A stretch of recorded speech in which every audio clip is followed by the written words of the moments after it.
Sumainyo ang kapayapaan mga kapatid. Narito na tayo sa unang linggo ng Kwaresma. At ito'y pagpasok natin sa isa na namang pahina ng ating buhay kasama ang ating pag-asa na tayo'y tutulungan ng Panginoon upang magkaroon tayo ng mas maayos, umahusay na pag-unawa kung sino tayo at kung ano ang plano ng Diyos para sa ating lahat. Kung titingnan natin ang tatlong mga pagbasa sa araw na ito, nitong unang linggo ng Kwaresma, maaring magkaroon tayo ng maraming katanungan. Bakit ang ating inang simbahan ay binigyan tayo nitong tatlong pagbasa upang ating pagnilayan nitong unang linggo ng Kwaresma? Ano ba ang kinalaman ni Noah sa ating kwento?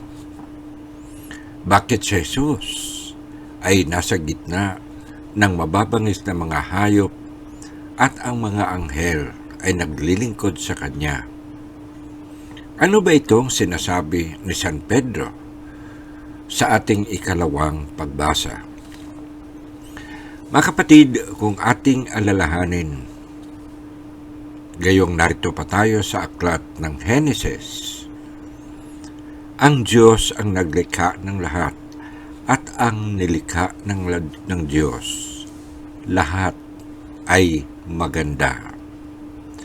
Kaya po, kung ating napapansin, ang Panginoon, pagkatapos niyang likhain ang lahat ng mga hayop, lahat ng mga punong kahoy, ipinapakita sa atin ang larawan ng isang halamanan or a garden. Bakit? Para po sa tao, upang tayo'y maging buhay na buhay.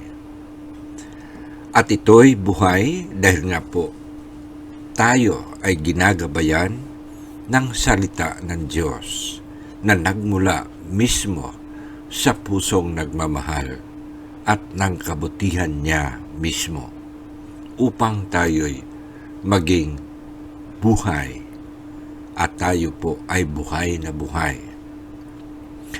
Ngunit may binabanggit si San Pedro sa ating ikalawang pagbasa tungkol po sa pagkakasala at kasalanan.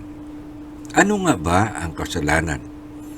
Kung ating ibatay sa kwento ng Henesis, ito po ay ang pagsuway at ang hindi pakikinig sa salita ng Diyos o hindi pakikinig sa Panginoon. Kaya nga po, ano ang resulta o ano ang bunga ng pagkakasala ng tao o kung tayo hindi makikinig sa Kanya?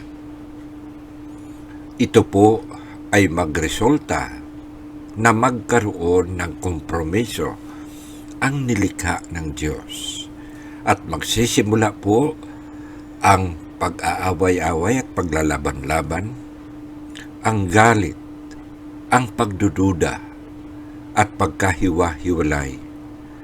At ito po ay ating makikita sa kwento ni Adan at ni Eva. Nang sabi ni Adan, to dahil kay Eva. Ang sabi naman ni Eva ay dahil sa ahas. Mga kapatid, nitong mundo ng kasalanan, wala nang umaako, lahat ay magtuturuan. Kaya nga po, ang baha na atin pong marinig sa kwento ni Noe sa ating unang pagbasa, ito na ang resulta ng pagkakasala ng tao o ang hindi pagsunod sa tinig ng Panginoon.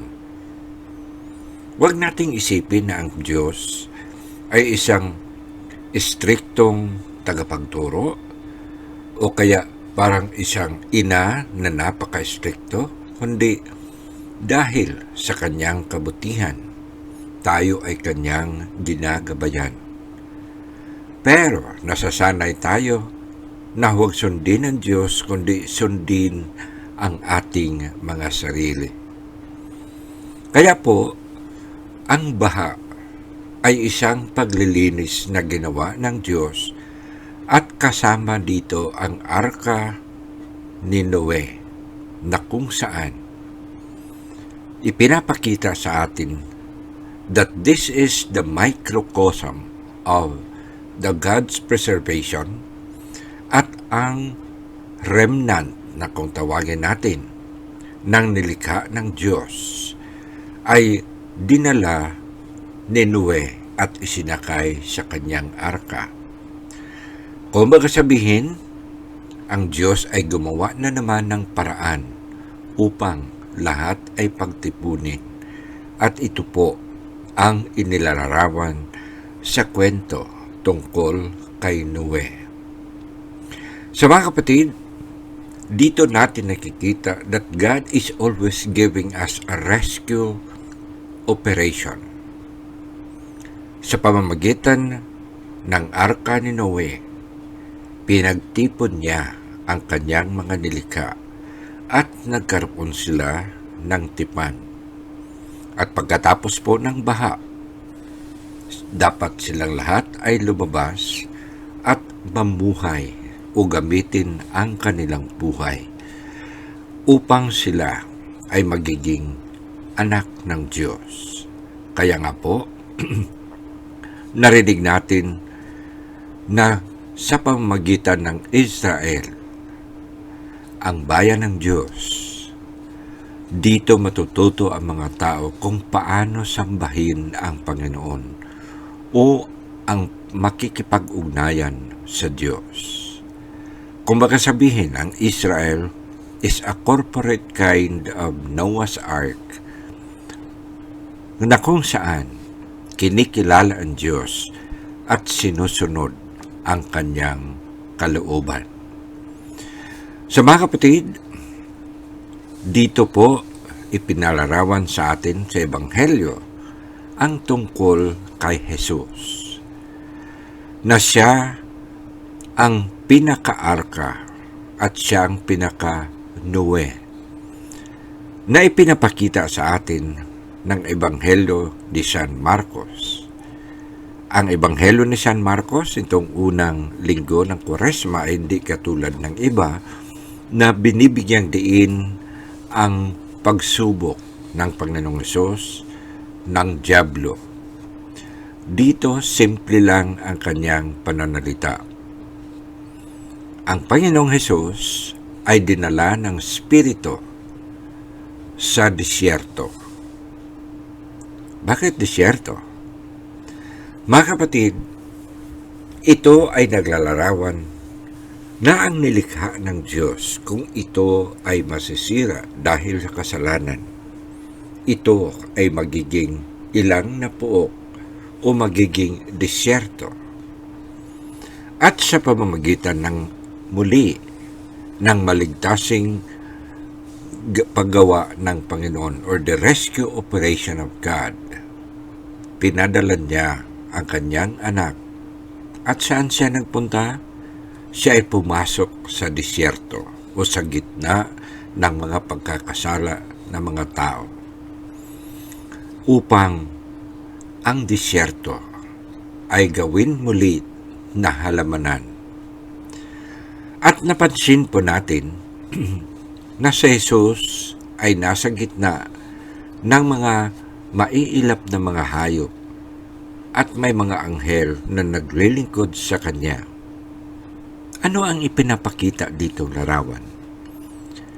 That Jesus is the point of unity because in Him there is that unification between heaven and earth.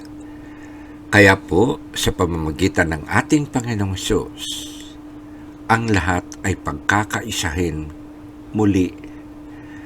At kung atin pong titinan pa sa unahan, kung napansin po ninyo, nung si Jesus ay namatay sa krus, saan siya inilibing? Siya po ay dinala sa isang bagong libingan at ito po ay nasa halamanan or buried in a garden. At yung napapansin po ninyo sa ibang ebanghelyo, si Maria Magdalena ay hindi nakakilala sa ating Panginoon at ang akala niya si Jesus ay ang tagapangalaga ng halamanan, or Jesus was mistaken by Mary Magdalene as the gardener. So mga kapatid, ito'y punong-puno ng pag-asa at punong-puno ng pangako ng Diyos kung tayo ay makinig at susunod sa kanyang kalooban. Tayong lahat ay muli manumbalik sa halamanan ng Panginoon, at ito ang ating pakay nitong panahon ng Kwaresma upang tayo'y lumapit sa ating Panginoong Hesus, makiisa sa Kanya, at tayo ay pagbubuuhin ng Panginoon. Dahil sa kasalanan, tayo ay nagkawatak-watak, hindi lamang sa labas, kundi pati na sa ating kalooban. Hindi nag-uugnay-ugnay ang ating mga sarili. Kaya po, ang ating buhay ay nawalan ng saysay. Ngunit kung tayo'y makiisa sa ating Panginoong Hesus, muli tayo'y kasama na sa halamanan ng Panginoon, at tayo po ay Kanyang inaasahan na mamunga ng marami.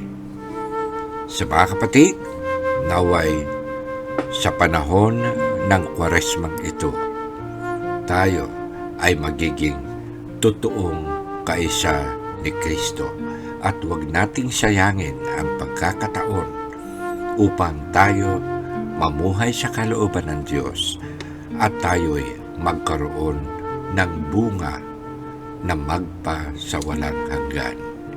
Pagpalain nawa kayo ng Panginoon.